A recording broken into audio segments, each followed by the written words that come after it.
Hello my dear student, क्या हाल चाल। आप लोग कैसे हैं? उम्मीद है आप लोग एकदम मस्त होंगे, स्वस्थ होंगे और अपनी पढ़ाई एकदम बेहतरीन तरीके से कर रहे होंगे। तो चलिए इस क्लास को स्टार्ट करते हैं। देखिए वो क्लास 8 चैप्टर 3 चतुर्भुजों को समझना, बिहार बोर्ड। यह बाबू बिहार बोर्ड के स्टूडेंट के लिए है जो हिंदी मीडियम से पढ़ाई करते हैं। देखेंगे प्रश्नावली 3.2 का सलूशन। अब देखेंगे पार्ट 3। देखिए क्वेश्चन नंबर 3 इसमें क्या कह रहा है, एक समबाहुभुज की कितनी भुजाएं होगी यदि एक बाह्य कोण की माप 24 डिग्री हो। तो आप लोगों को बाबू फार्मूला बताए थे, समबाहुभुज की प्रत्येक बाह्य कोण की फार्मूला क्या होता है, 360 बटा क्या होता है n। चलिए इस क्वेश्चन को सॉल्व करते हैं। समबाहुभुज की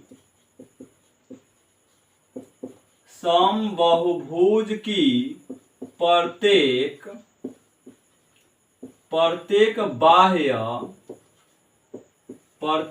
बाह्य कोण की माप बराबर, प्रत्येक बाह्य कोण की माप बराबर फार्मूला क्या होता है, 360 डिग्री बटा n। कोई दिक्कत है बाबू? ये फार्मूला आप लोगों को जुबान पर होना चाहिए। बाबू कह रहा है कि समबाहुभुज की प्रत्येक बाह्य कोण की माप का फार्मूला क्या बता है, 360 बटा n।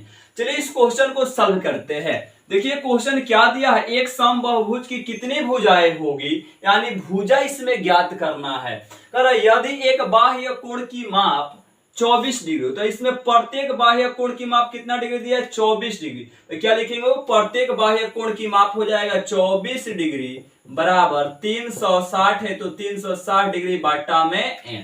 चलिए इसको सर यहाँ बटा में कुछ नहीं, क्या लिखेंगे 1। अब इसको क्रॉस मल्टीप्लाई यानी तिरछा तिरछी क्या करेंगे, गुणा करेंगे।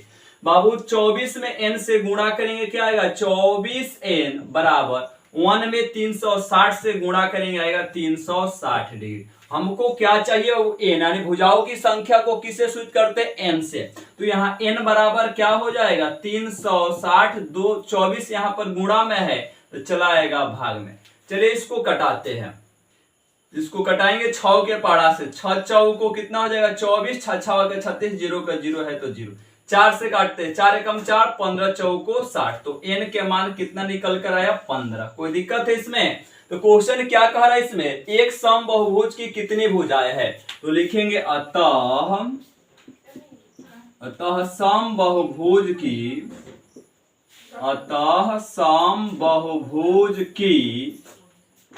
15 भुजाएं है, 15 भुजाएं है। कोई दिक्कत है बाबू क्वेश्चन नंबर 3 में? चलिए क्वेश्चन नंबर 4 देखते हैं क्या है। क्वेश्चन नंबर 4 कह रहा एक समबाहुभुज की भुजाओं की संख्या ज्ञात कीजिए। इसमें भी क्या कह रहा है, एक समबाहुभुज की भुजाओं की संख्या ज्ञात करना है यदि इसका प्रत्येक अंतःकोण 165 डिग्री हो।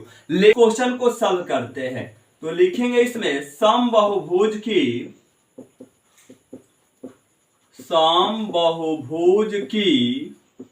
प्रत्येक अंतःकोण बराबर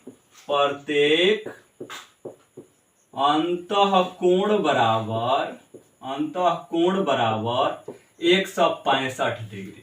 तो बाबू इसमें देखिए क्या दिया है, समबाहुभुज की प्रत्येक अंतःकोण बराबर कितना दिया, 165 डिग्री। तो अब इसमें हम क्या करेंगे, बाह्य कोण पहले निकालेंगे कि बाह्य कोण कितना। जब बाह्य कोण जब आप लोगों को मालूम हो जाएगा तो आप लोगों को फार्मूला बताया है, उस फार्मूला को यूज करके आप लोग क्या बता सकते हैं, भुजाओं की संख्या ज्ञात कर सकते हैं। तो क्या लिखेंगे यहाँ पे, समबाहुभुज की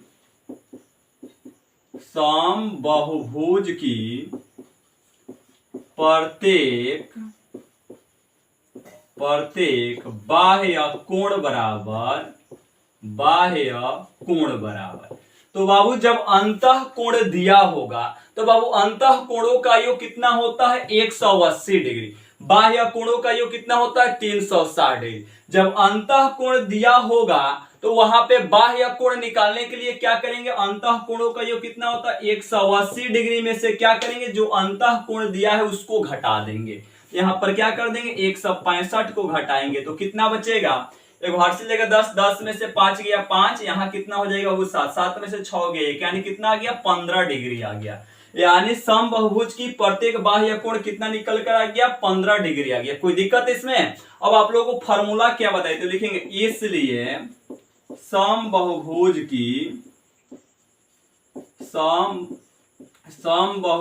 की प्रत्येक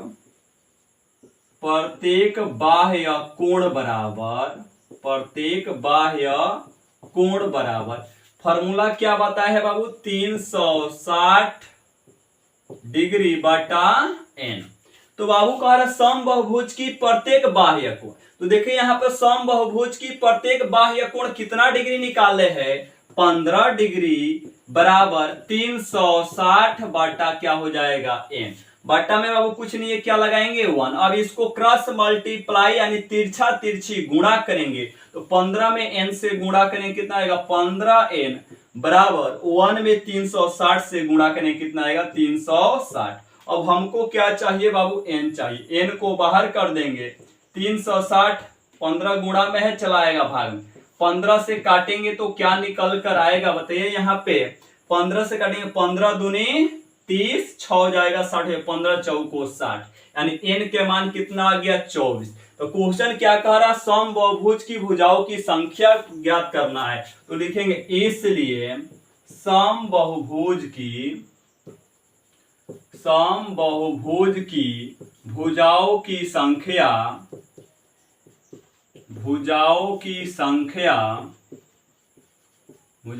संख्या 24 है। कोई दिक्कत है बाबू? क्वेश्चन नंबर 4 में सभी विद्यार्थियों को समझ में आ गया होगा। वीडियो आप लोगों को अच्छा लगा होगा तो आप लोग इस वीडियो को लाइक करें, और जो भी नए स्टूडेंट है वो इस चैनल को क्या कीजिए, सब्सक्राइब कीजिए।